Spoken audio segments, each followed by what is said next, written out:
మీ business ఏదైనా మీ ఊర్లో promotion చేయాలంటే అది సుమన్ టీవీతోనే సాధ్యం. ఇప్పుడే సంప్రదించండి.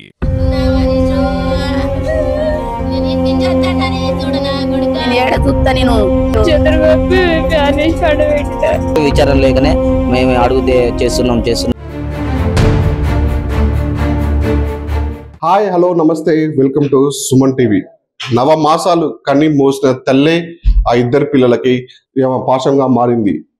అంటే అల్లారు ముద్దుగా పెంచుకోవాల్సిన తల్లి ఎందుకు మరి దుర్ఘటనకు పాల్పడింది అనే విషయాలు మనం తెలుసుకుందాం.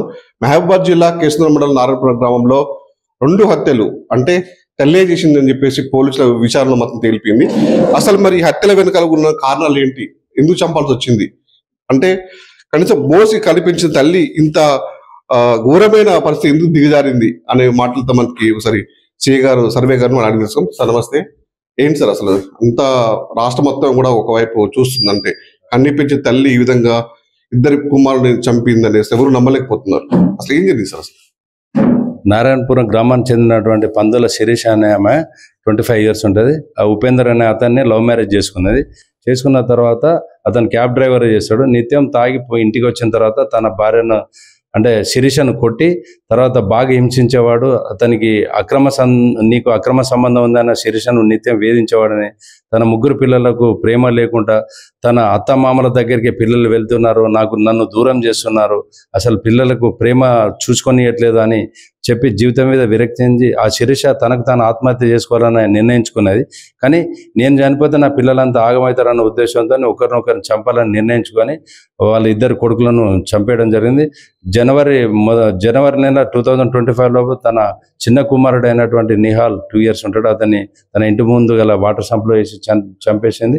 తర్వాత తన మొదటి కుమారు అయినటువంటి మనీష్ కుమార్ 6 years ఉంటాడు. అతన్ని మన 24 తారీఖు సెప్టెంబర్ నెల లోపల ఉరివేసి చంపినట్టుగా మాకు కేసు దర్యాప్తు లోపల తేలింది. ఆమె కూడా తను చేసినటువంటి నేరాన్ని ఒప్పుకున్నది. ఆమెను అరెస్ట్ చేసి ఈ రోజు కోర్టు లోపల ప్రవేశించడం జరుగుతుంది. మీరు చెప్పినట్టుగా మరి మధ్యలో మనోజ్ అనే వ్యక్తి అబ్బాయి కూడా ఉన్నాడు. మరి ఆ అబ్బాయిని చంపడానికి ప్రయత్నం చేసినట్టు మోక్షేతు మీద అంటే మనకు కేసు విచారణ చేసి నమోదు చేస్తున్నాం. మనకు దాని గురించి ఏం చెప్పలేదు ఆమె. అంటే మీరు ఇందాక వెళ్ళి కూడా రీపోస్ట్మెంట్ చేశారు కదా, ఏం తెలియదు అసలు ఆమె అంటే ఏ విధంగా ఆమె చెప్పింది తన విచారణ లోపల, నేను ఇట్లా మొదటి బాబును ఎప్పుడైతే జనవరి మొదటి వారం లోపల నేను ఇట్లా చంపేయడం జరిగింది వాటర్ సంపులో. అంటే మరి నిజమా అబద్ధం అని అంటే నిజమే సార్ అని అంటే ఎక్కడ అంటే ఆమె చెప్పింది నిజమా కాదా నిర్ధారణ చేసుకోవడానికి మేము ఈరోజు ఆ ఇంక్వెస్ట్ అనేది చేయడం జరిగింది.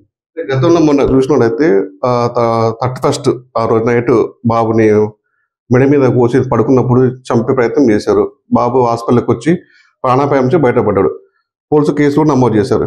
అప్పుడే కనుక మీరు విచారణ వేగంగా చేసి సీరియస్ చేసుకుంటే ఈ రోజు ఈ బాలుడు చనిపోయే కాదు కదా అని చెప్పేసి స్థానికులు కూడా చెప్తున్నారు. దాని మీరే ఉంటుంది సార్? దర్యాప్తు చేసినాం. దర్యాప్తులో భాగంగానే ఈ రోజు ఆమెను పట్టుకొని మన విచారణ లోపల తను చేసినటువంటి నేరం గురించి చెప్పడం జరిగింది. వీళ్ళకి అక్రమ సంబంధం ఉందని పక్కా చెప్తున్నారా, వాళ్ళ భర్త లేకపోతే మామూలుగా చెప్తున్నాడా? అక్రమ సంబంధం అని వాళ్ళ హస్బెండ్ ఏమంటారు అంటే తాగి నన్ను హింసిస్తున్నాడు, నా అత్తమ్మ నన్ను పట్టించుకోవట్లేదు, మా పిల్లలందరూ వాళ్ళ దగ్గరే పోతున్నారు, అసలు నన్ను ఎవరు పట్టించుకోవడం లేదని ఆమె చెప్తుంది. విచారణ లోపల ఆమె చెప్తుంది, శిరీష చెప్పడం జరుగుతుంది. మెంటాలిటీ కనుక సైకోజ్ అనుకున్న మనం చెప్పలేము. ఆమె సైకాలజీ మనం చెప్పలేము. అంటే బాలుడు ఇంకో బాలుడుగా ముందు కూడా ఏ రోజు చంపుదామని కూడా స్కెచ్ చేసుకుంది అనొచ్చా? నేను విచారణలో తేలినటువంటి నిజాలను మీకు చెప్పడం జరుగుతుంది. ఫస్ట్ బాబుని చంపారు, చివరి బాబుని చెప్పారు కదా, ఎందుకు మరి వీళ్ళు చంపాల్సి వచ్చింది? అంటే మరి మధ్య బాబులు కూడా చంపొచ్చు కదా. ఫస్ట్ మొదటి బాబుని చంపారు కదా, ఇంకో బాబుని చంపారు, మరి మధ్య బాబుని ఫస్ట్ చెప్పొచ్చు కదా. అది మనం ఇప్పుడు దర్యాప్తు చేస్తున్నాం. అసలు ఆమె మెంటాలిటీ ఏంటిది, ఎందుకు ఇట్లా చేస్తుందని కూడా మనం విచారణ చేస్తున్నాం. కేసు నమోదు చేసి ఇప్పుడు దర్యాప్తు చేస్తున్నాం. పూర్తి వివరాలు మనకు త్వరలో తెలుస్తాయి మొత్తం పూర్తిగా. ఓకేనా? మొత్తంగా చూసారు కదా, పోలీసులు మొత్తం ఇంకా విచారణ కొనసాగుతుంది. పూర్తి వివరాలు కూడా మళ్ళీ ముందు త్వరలోనే వెల్లడిస్తారని చెప్తున్నారు. అంటే మొత్తానికి మన వరలో చూసుకున్నట్టయితే భర్త తాగొచ్చి కూడా మద్యం సేవించి నన్ను కొడుతుండు, పిల్లలు కూడా నన్ను సరిగా నా దగ్గర ప్రేమ బాంధవ్యాలు కూడా పిల్లలు నా దగ్గర ఉండరు, వాళ్ళు అలా మత్తమ్మ వాళ్ళ దగ్గర ఉంటారు అని ఒక మానసిక క్షోభకు గురై ఈ విధంగా చేశారని చెప్పేసి వాళ్ళ పోలీసులు విచారణ వెళ్ళారని చెప్తున్నారు. మనం ముందుకు చూద్దాం. మరి అసలు ఇంకా వెనకాల ఇంకా వేరే కారణాలు, ఇతర కారణాలు ఉన్నాయని తెలుసుకునే ప్రయత్నం చేద్దాం మనం.